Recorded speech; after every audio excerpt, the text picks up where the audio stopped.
Buenos días, soy Ana López Mestre, soy la directora general de American Chamber.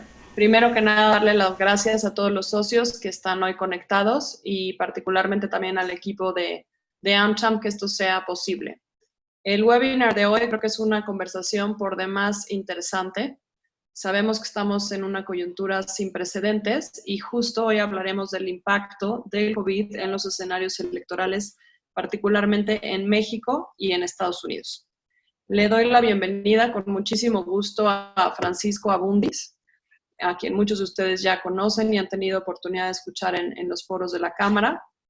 Francisco es director asociado de Parametría, es candidato a doctor en ciencia política por la Universidad de Connecticut, especializándose en psicología social y métodos cuantitativos. Es maestro en políticas públicas por la Universidad de Oxford y maestro en relaciones internacionales por la Universidad de Columbia. Cuenta con diversos diplomados en la Universidad de Michigan y de California. Sus principales líneas de investigación son psicología social, opinión pública y comportamiento electoral. Ha sido profesor investigador del CIDE e invitado en el ITAM y en la Ibero.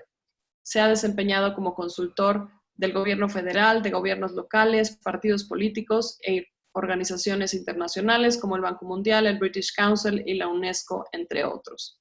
Agregaré que Parametría fue la encuestadora más acertada para anticipar el comportamiento y la elección del 2018. Bueno, además de ser un reconocido encuestador, Francisco ha sido un gran colaborador y amigo de AmCham.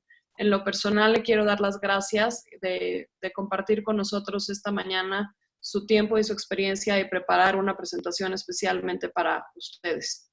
Creo que espacios como este nos dan la oportunidad de generar ideas, de intercambiar datos confiables y de prepararnos cada uno en nuestro negocio para tomar decisiones mejor informadas, que es parte de la labor que realiza AmCham México. Francisco, muchísimas gracias. Te cedo la palabra. Al contrario, Ana, muchísimas gracias. Gracias por la invitación. Gracias a todo el equipo de AmCham. Por la invitación y por el espacio, porque creo que sobre todo en estos momentos, en estas épocas, como decía Ana, el difundir estos temas creo que es pertinente.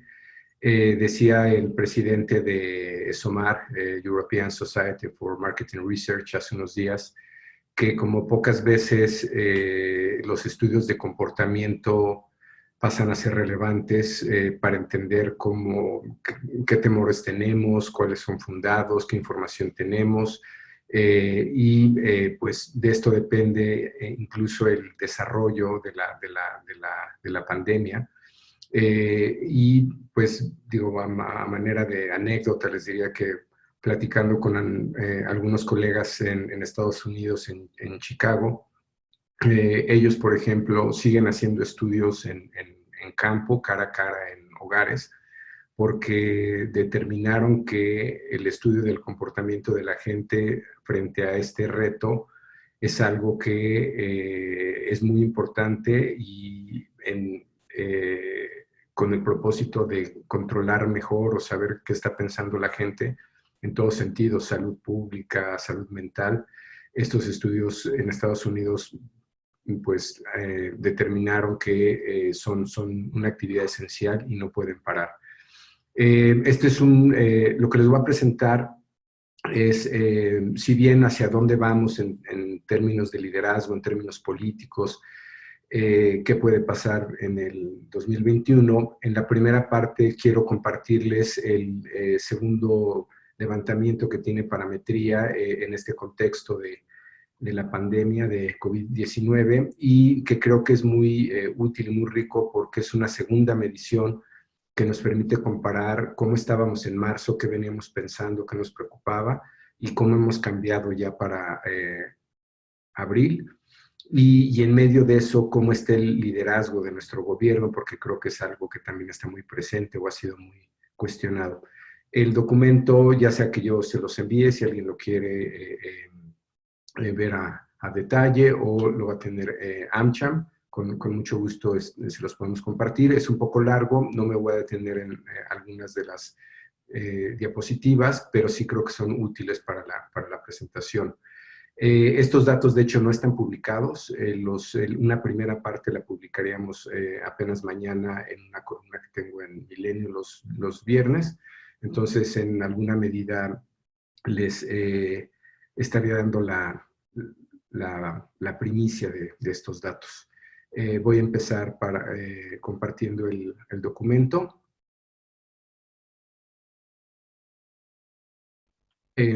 Esta primera parte, como les decía, es nuestra última medición nacional que terminamos esta semana apenas.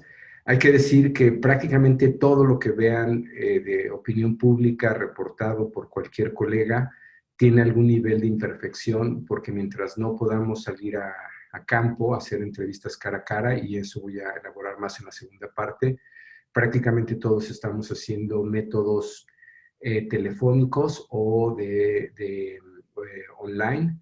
Y pues el telefónico, aun cuando esta muestra, por ejemplo, cubre una parte de líneas en hogares y otra parte de celulares, un alto porcentaje de la población no tiene acceso a todos estos servicios y por lo tanto le estamos excluyendo de estos estudios. Modelamos sus respuestas, pero siempre va a tener una parte no representativa o no probabilística. Este es, como les decía, hay una parte de este estudio que presentamos por separado marzo y abril, y otro lo colapsamos o lo promediamos en una sola, en un solo número. Primero, un dato que creo que está generando mucha, pues, controversia por lo polémico bueno, o por los enfrentamientos que ha tenido el presidente recientemente. Les diría que si bien el presidente sigue cayendo en la aprobación, no deja de ser relativamente alta. Aquí diferimos con otros colegas o diferimos entre nosotros. Tiene que ver básicamente con el método. Si se los pongo esto en serie, tal vez les sea más fácil eh, de ver cómo está comportando. Si ven, hay pues, el presidente tuvo momentos, digamos, hace un año más o menos al inicio de su administración, todo un fenómeno, como lo quieran ver, para estos niveles de aprobación. Y lo que tenemos ahora es si pusieron una línea ahí, es una pendiente, una caída. Puse esta serie de telefónicas porque precisamente lo que estamos midiendo ahora en parametría en estos últimos 2 meses es con telefónicas que suelen suelen castigar al presidente porque no entrevista, digamos, a su base social. Pero, digamos, estaría alrededor de 59 puntos su aprobación. Y aquí viene el primer fenómeno interesante de lo que está pasando en términos de liderazgo. Cuando empezó esta administración, el presidente estaba 20 puntos por arriba de los gobernadores. Hoy día el presidente y los gobernadores están para efectos prácticos empatados. Efecto interesante, no es privativo de México. Si checan lo que está pasando en Estados Unidos, está pasando de manera muy similar. Los gobernadores de Nueva York, Cuomo, Illinois, New Jersey, están pasando prácticamente a tener coberturas casi presidenciales en sus conferencias por el liderazgo que están ejerciendo, y creo que esto también está pasando en México. Primer fenómeno, digamos, de lo que está pasando en términos de liderazgo en esta pandemia. Ya en lo que se refiere al comportamiento de la gente, obviamente todo el mundo está enterado de lo que está pasando y que ya estamos en una tercera fase. Así lo dice el 99% de los entrevistados. Este es un fenómeno interesante. Este número, si lo revisáramos en 2009 con la influenza, con el SARS, con cada pandemia por la que hemos pasado, es sorprendente, pero este número no cambia. Y no es, digamos, por ello puede sorprender. Podemos haber pasado a fase 3, pero la gente no tiene una percepción de riesgo en lo personal. Usted tiene miedo de ser contagiado con el coronavirus. Si ven, pasa de 62 a 64, esto es margen de error prácticamente. Entonces, no hay cambio. La gente no ha aumentado su temor. Si cree que México está preparado o no para enfrentar el coronavirus, no está preparado. En la primera medición, este es un promedio de marzo y abril, en la primera medición venía todavía más alto este número, venía alrededor de 60%. Hay algunos cambios que no se los voy a enseñar, se los voy a mencionar nada más, pero la hipótesis es que podría estar funcionando la propuesta de comunicación del gobierno federal. Si bien el presidente podría tener alrededor, como les dije, 59%, y digo alrededor, y esto lo relativizo mucho nuevamente porque es una medición telefónica, si ya lo vemos en concreto respecto a cómo está manejando el tema de la pandemia, del coronavirus, 61% cree que muy bien o bien, es decir, estaría ligeramente por arriba de su aprobación, que es prácticamente igual. Y esto también es un fenómeno que nos viene pasando mucho, es decir, si su aprobación cuando estaba en 70, 80, todas sus iniciativas pasaban, lucha contra el robo de la gasolina, Dos Bocas, el aeropuerto, la rifa del avión, es decir, cuando vean alguna primera plana del presidente quiere o no quiere esto, o la gente lo apoya en esto o no, básicamente depende de sus niveles de aprobación y se parecen mucho los números de los niveles de aprobación a la aprobación de la propuesta concreta, salvo excepciones que también se las mostraré. Si está haciendo lo suficiente o no, nuevamente aquí hay un cambio, en la de marzo no venía prácticamente al revés, esto es ya en el promedio, da la impresión de que nuevamente está funcionando su comunicación porque no habría otra forma de explicar este cambio. ¿Cómo cree que ha manejado el gobernador de su estado la pandemia del coronavirus? Si ven, nuevamente se parece al nivel de aprobación del gobernador y está prácticamente en los mismos niveles del presidente. Esto no es ningún gobernador en particular, es el promedio de gobernadores del país. Y si está haciendo lo suficiente o no, nuevamente aquí aparecen niveles muy similares, el gobernador respecto al presidente. ¿Cómo están otras instancias evaluadas? Secretaría de Salud, incluso, vean, incluso está mejor que el presidente, ¿no? Dijimos que el presidente estaba en 59, la Secretaría de Salud está en 73, el INE está en 65 y el ISSSTE en 64. Nuevamente, fenómeno interesante porque el presidente, desde que ganó la elección, él venía liderando las mediciones y daba la impresión que él estaba arrastrando a las instituciones. Aquí las instituciones de salud ya se pusieron por encima del presidente. ¿Usted considera que la medida de quedarse en casa ha ayudado a disminuir los contagios de su municipio, estado, país? Como ven, hay un gran consenso, ¿no? Si esto lo comparan con cualquier encuesta prácticamente a nivel internacional de Europa, Estados Unidos, estos porcentajes, este en particular es muy similar.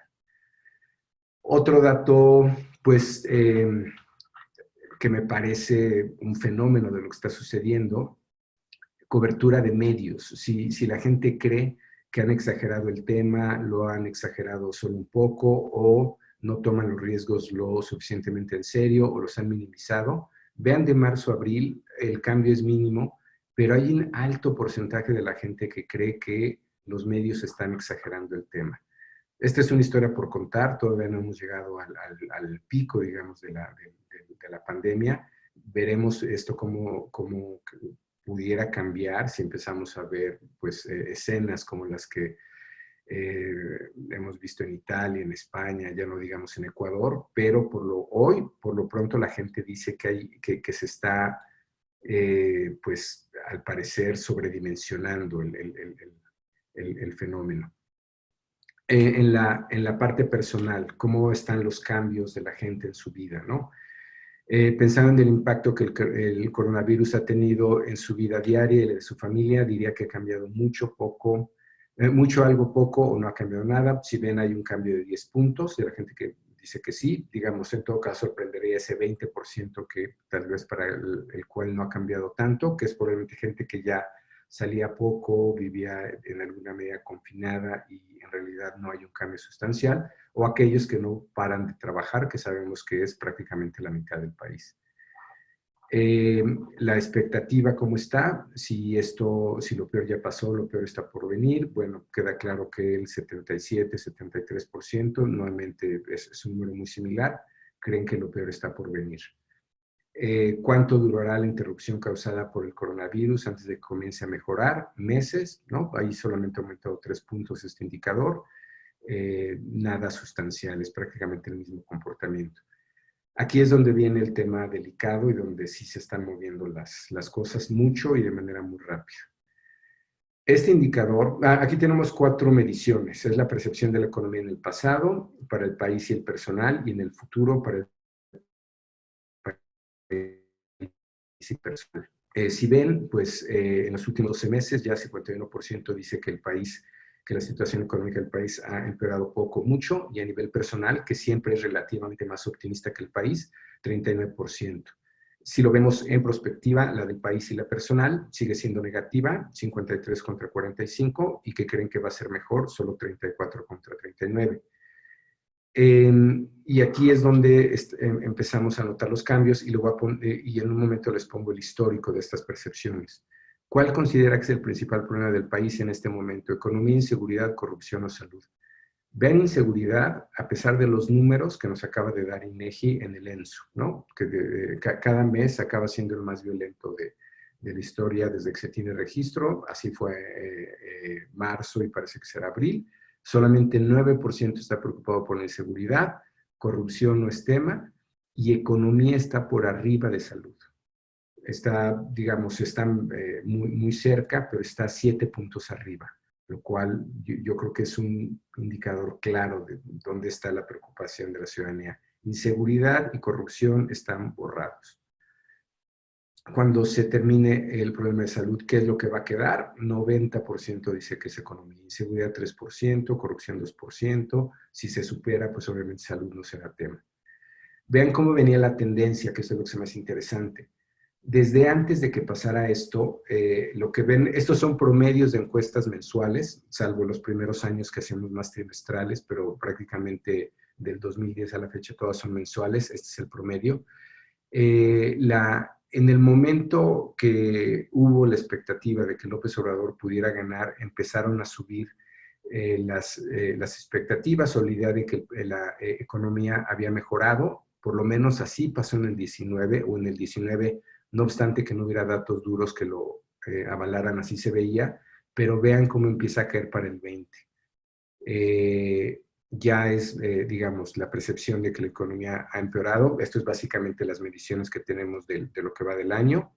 Vean la personal, mismo comportamiento. En el momento, hubo un momento de optimismo en el 18, incluso en el 19, pero vean cómo empieza el 20 y ya no se veía bien. Y si lo ponemos en la perspectiva, mismo comportamiento con una pendiente, una caída aún mayor. Hubo 2 años de optimismo, el 18 y el 19, pero pues creo que esto es nuevamente antes de que entráramos a esta crisis, ya había una expectativa para la economía del país y para la personal a la baja. Aunque si lo comparan con otros años, esta es una serie que tenemos desde 2002, pues ese optimismo no lo habíamos tenido prácticamente casi en 20 años, ¿no? En el 18-19 en el país y en la personal. Es decir, esto ya venía cayendo. Creo que simplemente lo que está pasando es que se va a acentuar. Y luego ya vienen algunos datos fácticos que son más allá de la percepción. ¿Cuántas personas en su hogar tienen un trabajo por el que reciban ingreso? Vean marzo del 20, la categoría ninguno, y pasa de 4 a 15%. Digo, me quedo con esa categoría sin analizar las otras. El empleo de las personas que tienen un trabajo en su hogar es formal, es decir, reciben prestaciones de ley, o informal, que no reciben prestaciones de ley. Formal 51%, informal 35%, ambos 14%. Interesante porque en realidad si vamos a los números duros, estaría más 50-50, o con ese 14 se podría empatar, pero como se podría esperar, los hogares están hechos de muchos ingresos y el ingreso de la gente puede ser formal o informal. Y aquí viene el otro dato que también me parece delicado. Proporción de hogares en México que tienen al menos una persona trabajando, en marzo era 96%, ahora es solamente 85%. proporción de hogares en México que ya no están trabajando ninguno de los miembros de su familia, ese sube de 29 a 33%. Esto no es perceptual, esto es fáctico. Y luego, aquí vendrían para mí algunas de las explicaciones por las que creo que le está funcionando la comunicación al presidente, y no obstante la discusión que tenga con el empresariado, y no obstante, siempre genera una mala opinión el enfrentamiento o el conflicto. Las dos diapositivas que vienen creo que hablan por sí mismas. En su opinión, ¿quién es el principal responsable de pagar los sueldos de los trabajadores o empleados que se están quedando en sus casas para disminuir los contagios por el coronavirus?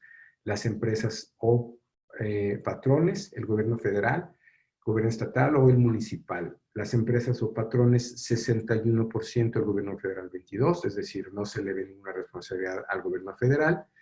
Y ya en la propuesta concreta del presidente, ¿qué es mejor ante la contingencia? ¿A quién debería darse los recursos? ¿A las empresas o a los trabajadores? Creo que este gráfico es abrumador. A los trabajadores 83%, a las empresas 9%.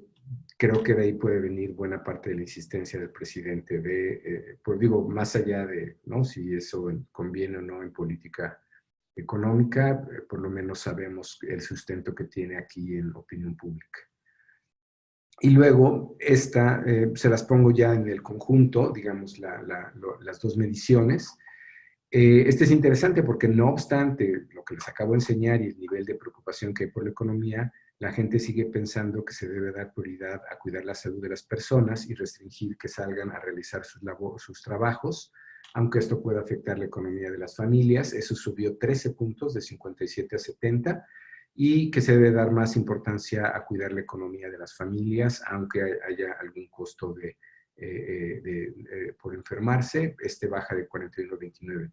Podría parecer un poco contradictorio, pero uno es el tema de la preocupación y la afectación, y otro es lo que la gente sabe que tiene que hacer.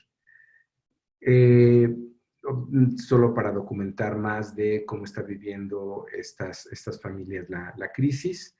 En su hogar hay alguien que haya perdido su empleo debido a la contingencia por el coronavirus, casi 30%, es decir, casi 1 de cada 3 hogares, y que sigue manteniendo su empleo, pero le redujeron el sueldo debido a la contingencia por el coronavirus, 35%. Es decir, 35% tiene menos ingreso, aunque tenga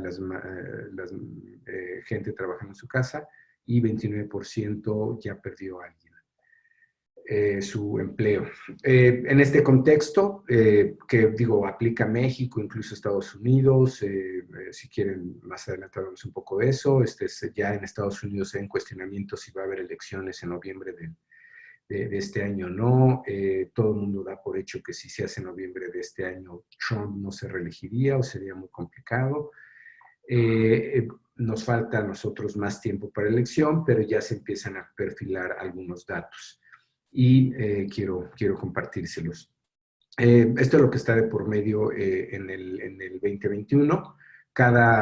Digamos, en nuestro país siempre tenemos una elección histórica, siempre digamos, la que sigue es más grande que la elección anterior. Hay 3.427 cargos de primer nivel, 15 gobernaturas. Nunca habíamos tenido esto en este país, este nivel de concurrencia.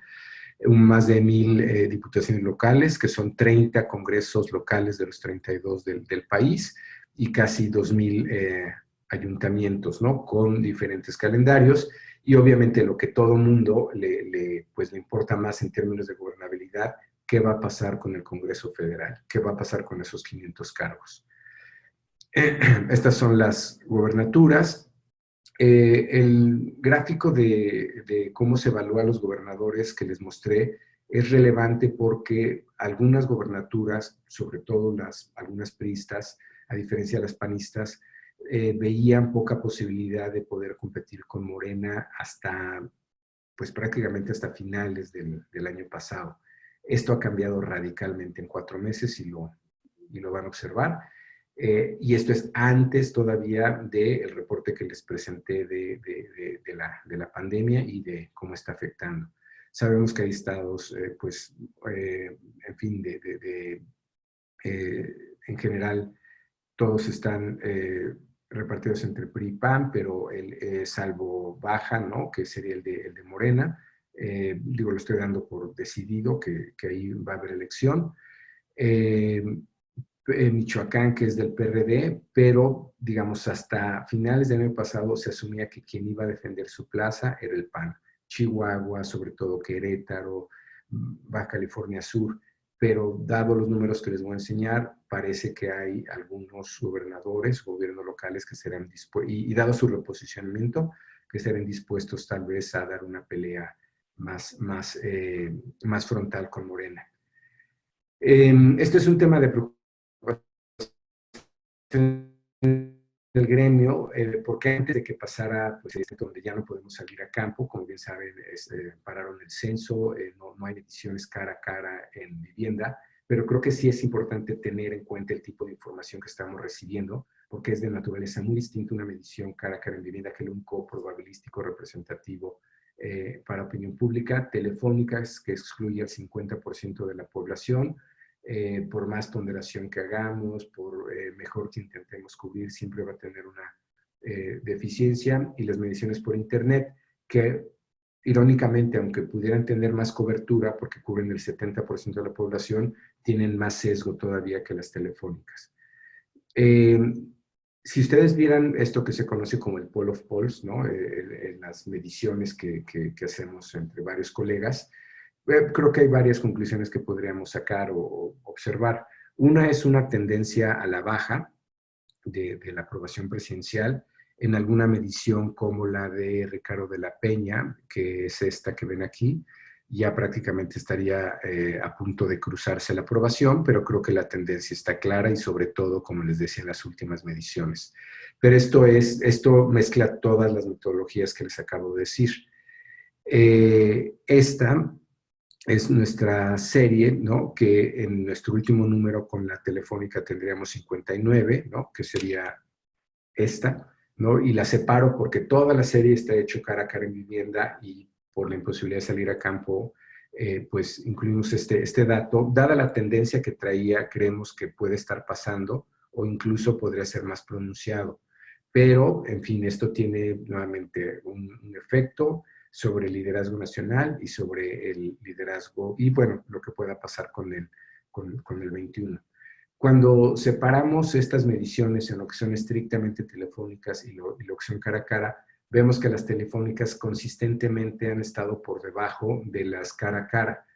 Y las que son todavía, como les decía, más delicadas en términos de cómo observarlas, son estas mediciones que se hacen por Facebook, Internet, que a mí me preocupan un poquito más estas. En general preocupan las dos por digamos, la mala información que pueden generar, porque se están haciendo incluso ranqueos de gobernadores, de primeras damas, con una metodología pues muy dudosa por su cobertura sobre todo.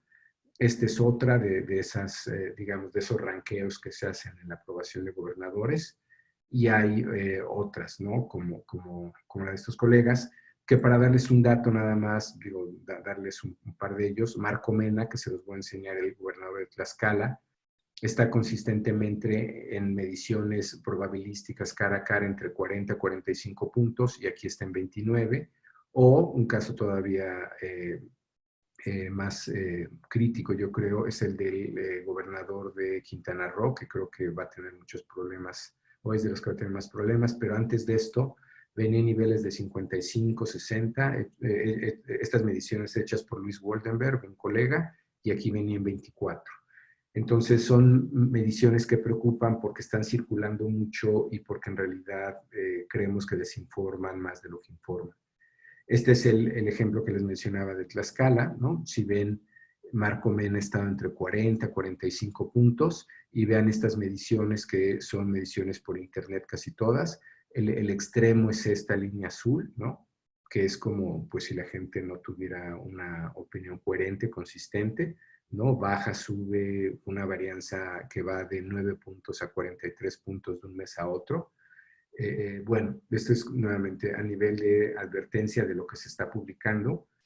Y para darles una idea de lo, digamos, de lo vulnerable que son estas mediciones telefónicas o por internet, vean la cobertura, por ejemplo, que hay por internet. Esto es cerrado al 18, pero esas proporciones, digamos, hoy estaríamos, este número sería 70 ya, estamos creciendo rápidamente, pero comparen una medición en estados como Chiapas, Oaxaca, Tlaxcala, con mediciones como Baja California Sur, Sonora, que tendrían coberturas casi de 80%, con estados que tienen alrededor de 30%. Y eso es, digamos, lo que se está reportando a nivel nacional. Y con otros sesgos, además, este es digamos, si lo ven cómo va el crecimiento, pues sí, ciertamente pasamos de una cobertura de 57%, de 62 millones a 80 millones, vamos de manera acelerada, pero aquí todavía falta este 70% que no está cubierto, y los sesgos son muy claros. Digamos, ese nivel de cobertura de 70%, compárenlo con estos números. 55 años y más, digamos, está 35% por debajo del promedio, 25 y 34 está sobrerepresentado, pero supongo que lo que es muy difícil de controlar en estas mediciones es que pueden participar niños o adolescentes y vean su nivel de interconexión. Niños de 6 a 11 años están apenas 10 puntos por debajo digamos, están casi en 60, y dado que el promedio es 70, y de 12 a 17 años están 17 puntos por arriba del promedio. Entonces, esto genera sesgos, obviamente, son, digamos, el lugar que ocupa México. En todos estos países, ¿no? Que están a la izquierda, sí se pueden hacer mediciones por internet, pero estos países que tienen cobertura limitada, todos aquellos que tienen paneles advierten sobre el peligro de reportar con estos porcentajes. Y como ejemplo de estos sesgos, por ejemplo, vean los dos extremos, de 18 a 25 años, solamente son 10 puntos más, digamos, son 10 puntos de este segmento que está sobre representado en un panel por internet. Y si lo ven en este, que es el segmento más delicado de 56 años o más, que representa 23% de la población, aquí representa solo 5%. Entonces, como les decía, irónicamente, las mediciones por internet tienen todavía mucho más sesgo que las telefónicas. Este es el panel de NetQuest, unos colegas, prácticamente no hay gente sin estudios y primaria, y un segmento muy importante que es el de universidad, que estaría en 15% a nivel nacional, es el promedio del país, muy bajo comparado con Japón, que tiene 50%, o con Canadá, que tiene 50% de su población tiene college. Pues en una encuesta por internet representa el 50%. Obviamente es gente que tiene escolaridad, más ingresos, tiene acceso a la tecnología. Y nuevamente preocupa cuando estas mediciones se hacen públicas. Las que les mostré son básicamente redes sociales, pero eso mismo pasa con estas telefónicas que no tienen cobertura. Esta es, digamos, una comparación que hicimos con una medición del Financiero. Si ven, aquí se parece mucho lo que decía el Financiero en niveles de conocimiento de la rifa del avión. Se enteró de la propuesta del presidente López Obrador de rifar el avión presidencial, debido a que no se pudo vender. Si ven, 86-87, pero en la pregunta clave de si está de acuerdo o no con rifar el avión presidencial, pues sí difiere mucho una telefónica, ¿no? 58% en desacuerdo, con una de cara a cara, que es 51% de acuerdo, y esta medición se publicó en primera plana, casi en 8 columnas del Financiero. Nuevamente, si se hubiera hecho de manera probabilística, cara a cara, probablemente el encabezado sería exactamente el contrario, ¿no? No hay desacuerdo, más bien hay acuerdo. Digo, otra vez, es otra medida esta que es polémica, aquí la idea no es en juicio de valor, es simplemente qué está pensando la gente y si lo estamos midiendo bien o no. Dicho esto, que tenemos ya en términos de Presidencia de la República, no me tomo más de 5 minutos para que revisen esto. Esta es una pregunta de validación de qué pasaría si la gente votara otra vez o tuviéramos elección. Da la impresión de que el presidente en todos estos meses ha estado por arriba de su promedio por lo que obtuvo en el 18, que fue 53%, pero eso es él como presidente. Si ya revisamos cómo estaría votando la gente para diputado federal o para gobernador, la historia es muy distinta. Para empezar, tenemos un fenómeno de crecimiento del PAN y del PRI, que venían en niveles de 10, 11 puntos, y que ahora ya los tenemos en niveles de 22, 20, y una clara caída de Morena, tanto en las elecciones de, esta es diputado federal, aunque diga gobernador, este es diputado federal y este es gobernador. Si ven, son similares los porcentajes y vean cómo se comporta este gráfico. Este es para diputado federal, este es nuevamente, todas son mediciones cara a cara y cuando le sumamos la medición telefónica está prácticamente igual. Es decir, hay una... en el 18 el presidente tuvo 53 y su partido 43, era una diferencia de 10 puntos. Esa diferencia ya se fue, con la caída de Morena y el presidente que sostiene, ya se fue a 20 puntos. Primera conclusión, el hecho de que le puede ir bien al presidente no significa que le va a ir bien a su partido. Esto es nuevamente gobernador. Aquí tenemos dos observaciones. Vean noviembre y diciembre cómo venía y vean cómo venía enero y febrero. Una clara caída, ¿no? Este es un ejemplo, no revelo el nombre del estado, pero este es básicamente lo que está pasando en buena parte del país, que cuando ustedes miden logos, y por eso creo que es un poco exagerado decir que Morena se va a llevar todo y Morena le va a ir muy bien, si miden logos puede ser puede confundir mucho o se puede pensar que Morena está muy fuerte o estaba muy fuerte. Esto es lo que pasa en un estado. Si a la izquierda están los logos, ¿qué pasa si votarán por Moreno o por el PAN? Y este es un estado panista, 7 puntos arriba. Pero ponen ya nombres y ponen candidatos, el PAN se va 6 puntos arriba. Es decir, este candidato solo le da la vuelta a la elección por 13 puntos. Esto es lo que está pasando en el país. Por eso medir por logos, nada más por marcas, no necesariamente es el mejor indicador. Tenemos que medir nombres. Y si lo llevaran a los 15 estados donde va a haber elección de gobernador, si lo llevaran a las alcaldías, que saqué todos esos gráficos para no saturar esta presentación y concluir antes, pero está pasando lo mismo. Hay que ir a medir en lo local. Si medimos a nivel nacional, no nos está dando el mejor indicador de lo que va, de lo que puede pasar y no estamos midiendo los liderazgos locales y estamos en algún sentido sobredimensionando a Morena. Y un ejemplo de ello puede ser ya lo que pasó en el 19. Si bien es cierto que ganaron a nivel gobernador los correligionarios de Morena, esta era una elección de 20 puntos, acabó con 11 de diferencia, y esta era de 20 y acabó en 27. A manera, digamos, de observación, importa el candidato. El candidato es más de la mitad de la elección y eso no lo estamos midiendo, o sí lo estamos midiendo, pero no es información pública. Y si revisan también cómo quedaron a nivel local, Aguascalientes, por ejemplo, fue un saldo mixto, pero con dominio del PAN, claramente, digamos, de todas estas contiendas electorales de estos distritos, la mayor parte la ganó el PAN. El extremo fue, como bien saben, el Tamaulipas. Cabeza de Vaca dominó su estado y Morena ganó un solo distrito de los 22. Y esto es, digamos, Durango, que fue un saldo más mixto, pero no obstante con algún dominio del PAN y del PRI, pero Morena en realidad solamente obtuvo 2 distritos. Y finalmente este es Quintana Roo, donde sí creo que puede haber algún efecto, pues por lo que está pasando, digamos un efecto todavía mayor al que puede tener el gobierno federal o el partido del presidente. En conclusión les diría, me parece que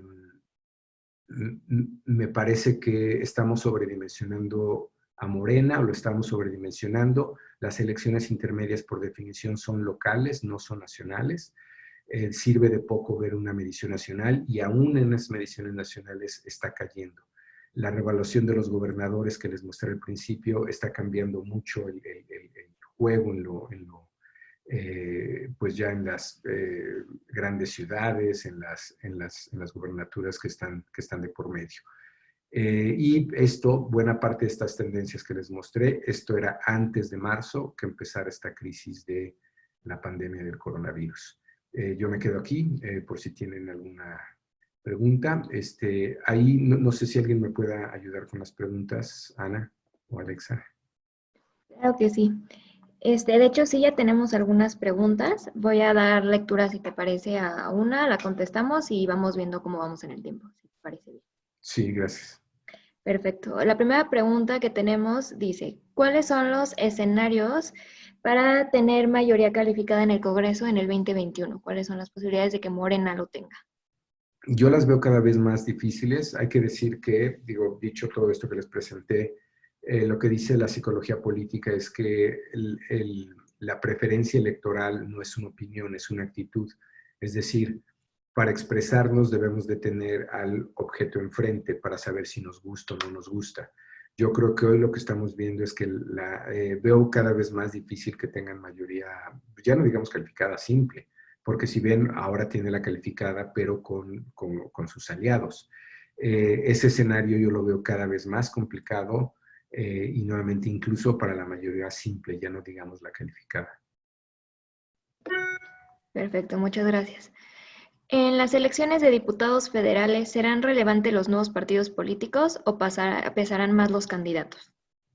Creo que pesarán más los candidatos, sobre todo porque en las elecciones intermedias, a diferencia de la presidencial, como esta última que fue de 63% de participación, las intermedias por definición son locales, es decir, se activan los aparatos locales, los gobernadores tienen un peso, y los nuevos partidos son relevantes en términos de la salida. Digo, si son nuevos y están buscando el registro, obviamente tienen que ir solos. Si partidos como el Verde van en alianza, apoyan a algún candidato, sí pueden ser relevantes y pueden hacer la diferencia. Y regresando a la otra pregunta, el único escenario donde Morena podría obtener una mayoría, otra vez no creo que calificada, sería con sus aliados. Pero yo creo, por definición, las elecciones intermedias, que son de niveles de participación normalmente de 30 altos, 40 bajos en términos de porcentaje, y ahora por las 15 gobernaturas o la cantidad de elecciones que hay, tal vez sea más alta la participación, pero no dejan de ser elecciones locales, donde cuentan más los candidatos. Perfecto, muchas gracias. ¿Qué impacto tendrán las elecciones de Estados Unidos en México? Buen punto. Yo creo que, y si me permiten, les comparto un artículo de la semana pasada que es precisamente una reflexión sobre eso. Y también el ex embajador Sarucán acaba de escribir un artículo sobre el tema.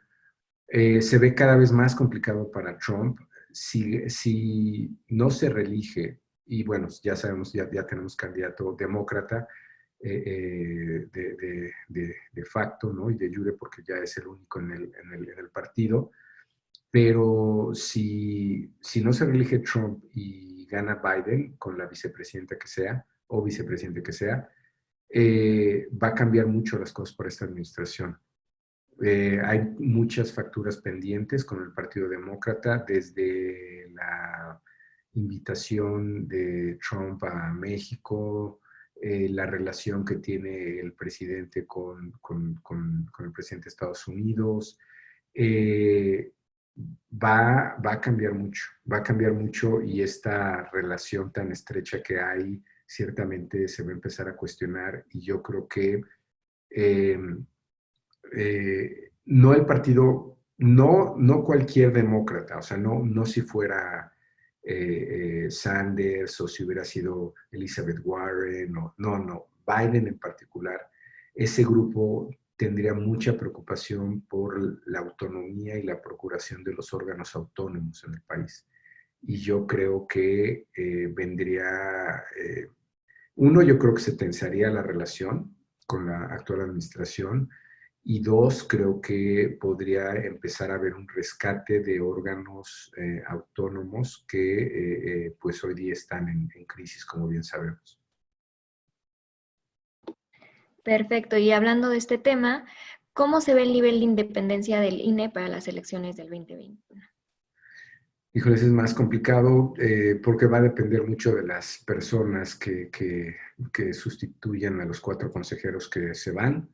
Y yo creo que pues se convierte en un tema personalista. No sé, creo que alguien con altas posibilidades de entrar como consejera, que es Carla Humphrey, es una persona con muchísima experiencia, es una mujer que ya estuvo en la Ciudad de México como consejera, es muy independiente. A su vez, entiendo que goza de la simpatía de los liderazgos o el liderazgo de Morena. Habría alguien más, por ejemplo, como Jorge Alcocer, que se veía muy bien, pero bueno, pues más bien da la impresión de que no tenía los apoyos desde adentro o no los tiene. Entonces, la verdad, creo que es una pregunta sobre la cual no quisiera especular mucho porque va a depender mucho, más allá de la simpatía que tengan con el partido en el poder, de la independencia que cada uno tenga curricularmente. Por eso les pongo el ejemplo de Carla Humphrey, que me parece que es alguien que cumpliría ambas condiciones.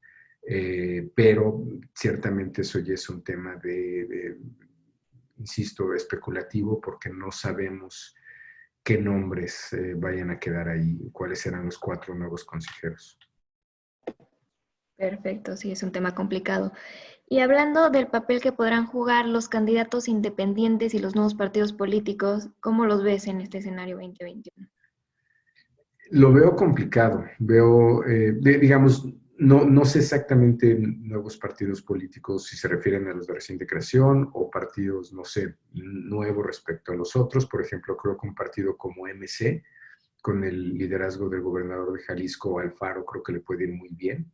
Y por el propio partido, porque tiene mucho trabajo nuevamente en lo local.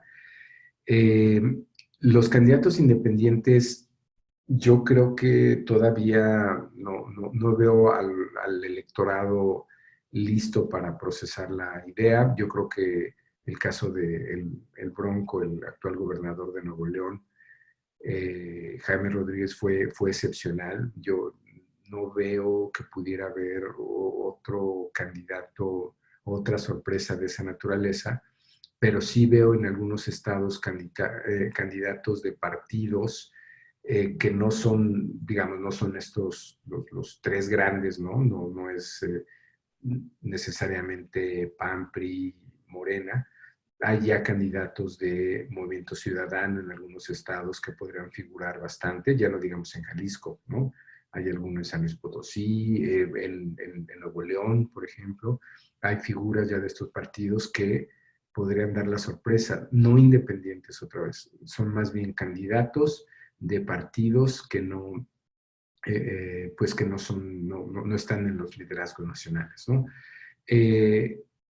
Sí creo que a nivel más bajo en términos del nivel de elección, no porque sea menos importante, habría más oportunidad para un independiente en un congreso local, en una ciudad, en una alcaldía, otro poco en el Congreso Federal, pero dudo que a medida que vamos subiendo el nivel de elección haya capacidades de un independiente para llegar a una gobernatura, por ejemplo. Perfecto. Muchas gracias. A ver, y bueno, digo, obviamente el COVID va a generar costos políticos. Preguntan quién pagaría el costo político electoral de esta pandemia.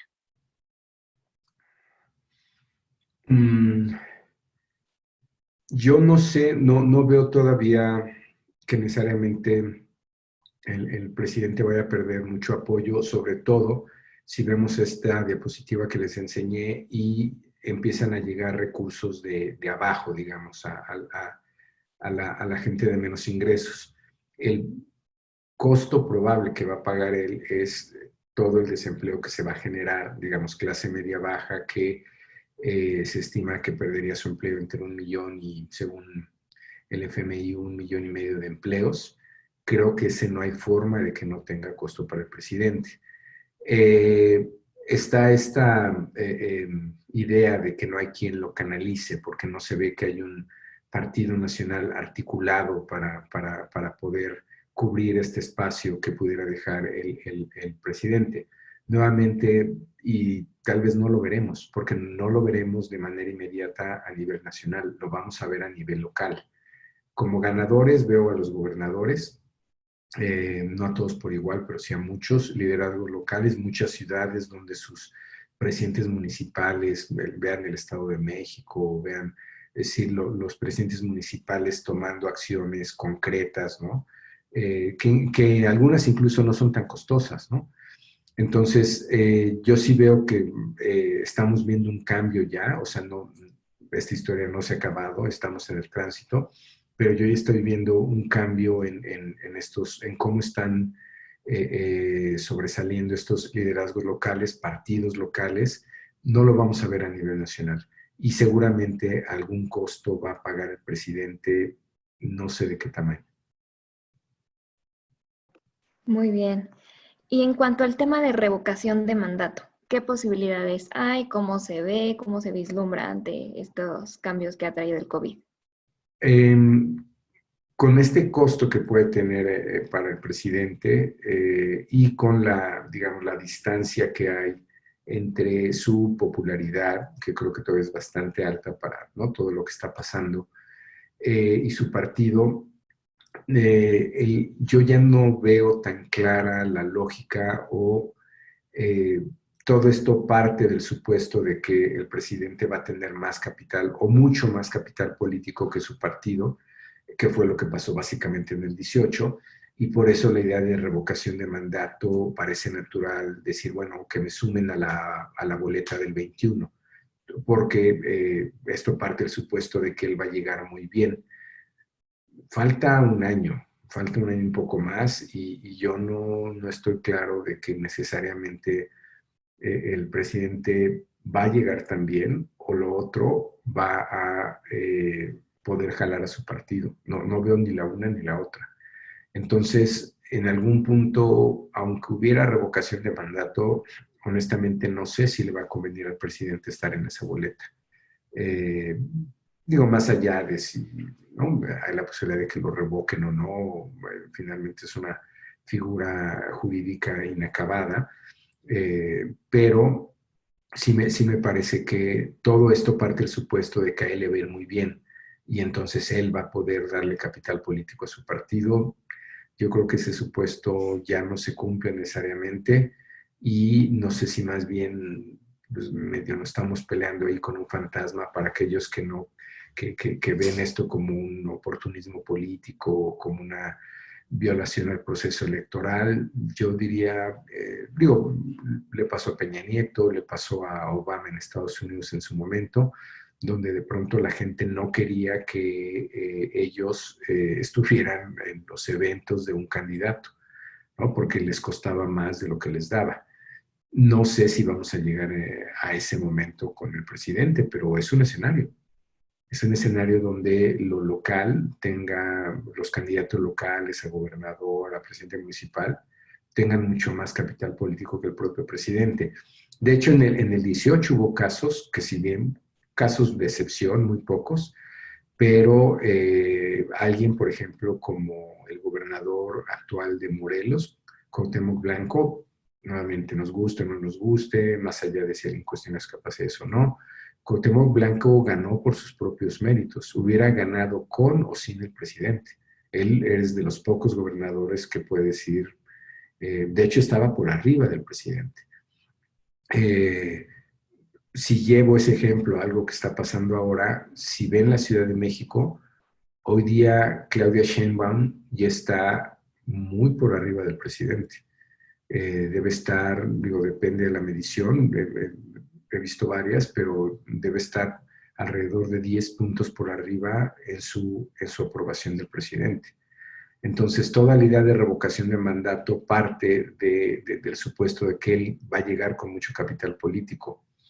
Lo que les acabo de enseñar viene pasando desde antes de que empezara esta crisis. Ya venía pasando desde enero, febrero, parte de marzo. Yo no sé cómo vamos a estar para agosto, septiembre, y esto es todavía mucho antes de la elección. Pero el nivel de desempleo que se viene, no hay forma de que no le cueste. Claro. Y entonces, partiendo de esto, nos dimos cuenta que al principio cuando entra el presidente tenía muchísima popularidad, más bien él era la figura, él era Morena. Ahorita que se está viendo este rompimiento de este, podríamos decir, pacto entre la cuarta T, ¿cuáles son o cómo ves el futuro de Morena? Em, pues, digo, mm, lo que pasa es que Morena presume, en algún sentido, de no ser un partido, de ser un movimiento. Entonces, yo no veo para el 21 un Morena muy consolidado. Creo que va a haber por varias candidaturas pugnas internas. Eh, entonces, creo que Ramírez Cuellar es una figura importante y creo que por el bien de Morena, le vino bien a Moreno, le va a venir bien a Morena por el liderazgo que pueda tener, por lo que él representa. Sin embargo,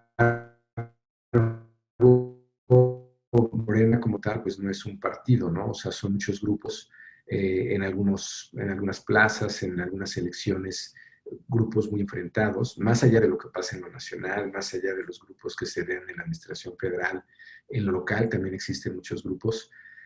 Yo creo que le vaya bien a Morena también depende de cómo procesan esas diferencias internas, pero por experiencias anteriores tengo la impresión de que no están acostumbrados a procesarlas, están acostumbrados a imponerse y eso genera fracturas. Es decir, puede haber elecciones internas sean muy caóticas o puede haber otras que se vean muy tranquilas, pero con una imposición de candidato. Porque al final, más allá del partido, en realidad es lo único que importa para el 21, cómo van a procesar sus candidaturas.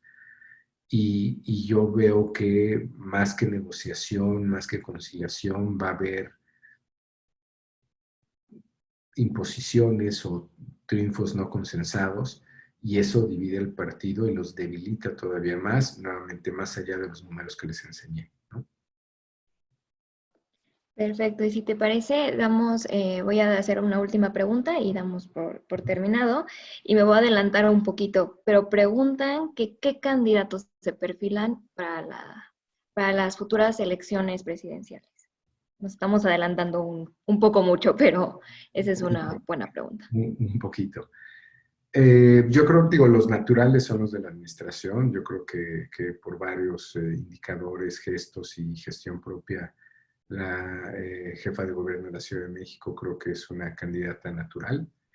Y ahí yo diría que hay dos escenarios, ¿no? Hay quien dice que los candidatos para la siguiente elección presidencial podrían ser incluso escisiones dentro de Morena, escisiones de grupos dentro de Morena, que se conviertan en candidatos de algún otro partido.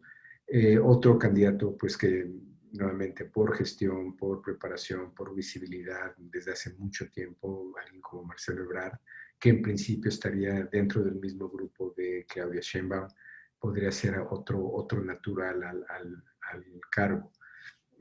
Yo creo que ellos dos hay que tenerlos muy visibles, digamos, dentro de la administración, ¿no?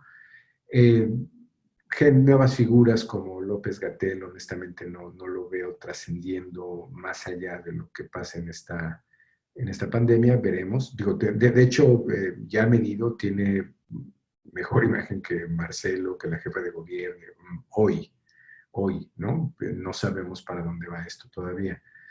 Y yo creo que fuera de esta administración, fuera de Morena, a los que hay que observar más, yo creo, es a los gobernadores, ¿no? Dos figuras me parecen más que relevantes. Alfaro es clave en Jalisco, más allá de si es presidenciable o no, cabeza de vaca, por lo que puede integrar en términos políticos o de alianzas. El gobernador de Yucatán, ¿no? Que está teniendo mucha visibilidad y muy buenos resultados. Presiento que es más probable que haya un candidato hacia el 24 por parte de la oposición que salga de una gobernatura que del partido o que sea alguien, incluso que sea un diputado o un senador, ¿no? Creo que los que tienen más oportunidad sería un gobernador de oposición y sobre todo uno visible de estos que están enfrentando constantemente a la administración. Por lo pronto, sí es adelantarse mucho, pero si vamos a las tendencias que hemos tenido hasta ahora, creo que eso serían dos escenarios probables. Pues perfecto, muchísimas gracias por las preguntas y por contestarnos todas ellas, aunque nos adelantáramos un poco. Al contrario, muchas gracias por las preguntas, muchas gracias por la asistencia de todos los que nos acompañan. Francisco, muchísimas gracias y gracias a todos por conectarse. Que tengan muy buen día. Muchas gracias, Ana. Que estén muy bien. Muchas gracias, Alex.